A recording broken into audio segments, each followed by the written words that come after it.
দেখি ক্যাশমেমো বই আছে।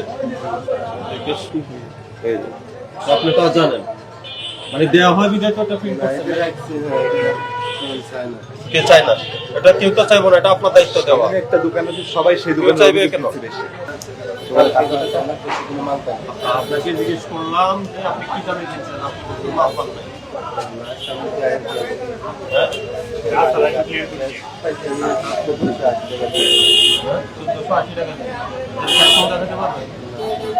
সাবজেক্ট লাইসেন্স এগুলো না, বিস্ফোরকের লাইসেন্স আছে। এখন সেল হয়ে গেছে। আপনি ডিলার, আমরা তথ্য পেয়ে এসেছি এবং আপনি 1235 টাকার 53 টাকা দিয়ে সিলিন্ডার, ওটা আপনি বিক্রি করেন 12 কেজি 1700 টাকা বিক্রি করেন। আপনি পেট্রোম্যাক্সের ডিলার, আপনি 1253 টাকার গ্যাস সিলিন্ডার আপনি 1700 করে বিক্রি করেন। এই যে যত মানুষ আছে এখানে দাঁড়াইছে সবাই অভিযোগ করছে।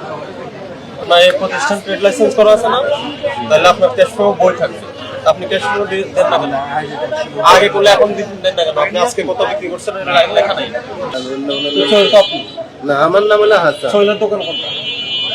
শৈল না, উনি সার্ভিস না পাইকারি, ওনার তো গোডাউনে। তাহলে আপনাকে নিয়ে যাবো আর আপনাকে 40,000 টাকা দিয়ে দেবো। দুইটা। আপনার কার্বন কপি কোথায়? এগুলো কি এখন লিখছেন?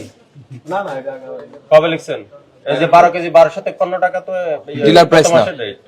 দেখি আপনারা বিক্রয় মূল্য দেখেন, ক্যাশমেমো দেখেন। স্যার মাল আসে না তো, এই কারণে আছে ক্যাশমেমো দিছে, কাউকে দেন না। মাল আসে না তো। কত বিক্রি করছেন আজকে? আজকে কোনো গাড়ি আসে না। আপনি বিক্রি করছেন কত?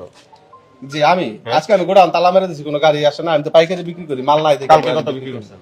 কালকে হলো 1200 1250 বিক্রি। দেখি প্রমাণ দেখেন। 1200 1250 বিক্রি। মাল আসে না, এই যে মাল আসে না দেখে স্যার। আচ্ছা, বিক্রির সাথে মাল আসার সম্পর্ক নাই। আপনি যেগুলো আছে ওগুলো কি দামে বিক্রি করছেন? আপনি বললেন গতকাল বিক্রি করেছেন, তো গতকাল বিক্রয় মূল্যটা দেখেন গতকালে। আছে আছে ক্যাশমেমো আছে। মাল আসে না দেখে আমরা মেমো করতে। আপনি সত্য করে বলেন আপনি কত দামে বিক্রি করেন, আমরা তথ্য নিয়ে আসছি। আপনি কি দাম 1250 টাকা দেন। দেন, প্রমাণ দেখান। 1250। আচ্ছা ভাই, আপনি যে দামে বিক্রি করেন, এটা ধরেন একটা ই করলেন, আপনি এখানে মেমো বানাইলেন, এটার তথ্যটা থাকবে কোথায়? ততটা স্যার এই কার্বন কপি নাই, এটা আমাদের ভুল হয়েছে, কিন্তু এটা তো বড় ভুল, গ্রস মিস্টেক। আপনারা তো ডিলার, জি আপনাদের কাছে কি কোম্পানি বেশি দামে বিক্রি করেছে?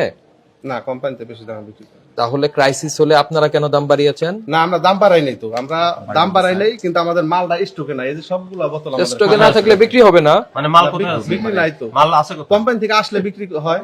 এখন আসে নাই? না, এখন আসে না। এই যে আমার গাড়ি আছে। আজকে কালকে 2 দিন পর্যন্ত আমার কোনো গাড়ি আসে না। আমি ডাইরেক্ট আচ্ছা, গাড়ি যদি না আসে তাহলে মাল থাকবে না, বিক্রি হবে না। কিন্তু 1700 টাকা বিক্রি হবে, 2300 টাকা বিক্রি হবে কেন? না, এটা তো 2300 টাকা 1700 টাকা আমরা বিক্রি। বলেছেন, এই যে পাবলিক যারা কিনেছে তারাই বলেছে। ভাই, প্রথম কথা হচ্ছে এই যে আপনার এটা ডিলার পয়েন্ট, আপনি যেটা দিয়েছেন এটা রিটেল প্রাইস, এটা আপনি এখানে দিতে পারেন না। এইটার জন্য আপনার 50,000 টাকা। তারপরে আপনি আপনার এই ভাউচার যে ঠিক মতো মেনটেন করছেন না, এই জন্য আরো 50,000 টাকা, 1 লক্ষ টাকা আপনাকে ফাইন করা যায়। আমরা আপনাকে আজকে 50,000 টাকা ফাইন করছি। আপনি জরিমানা করে অ্যারেঞ্জ করেন, জরিমানা পরিশোধ করেন। আর আজকের থেকে যেটা সরকার দাম নির্ধারণ করবে ওই দামে বিক্রি করতে হবে। আপনি যেহেতু পাইকার ডিলার, আপনার থেকে আরো কম দামে যাবে। এটা হবে যারা সাধারণ নাগরিক যারা কিনে নেয় তারা এই দামে শোনেন।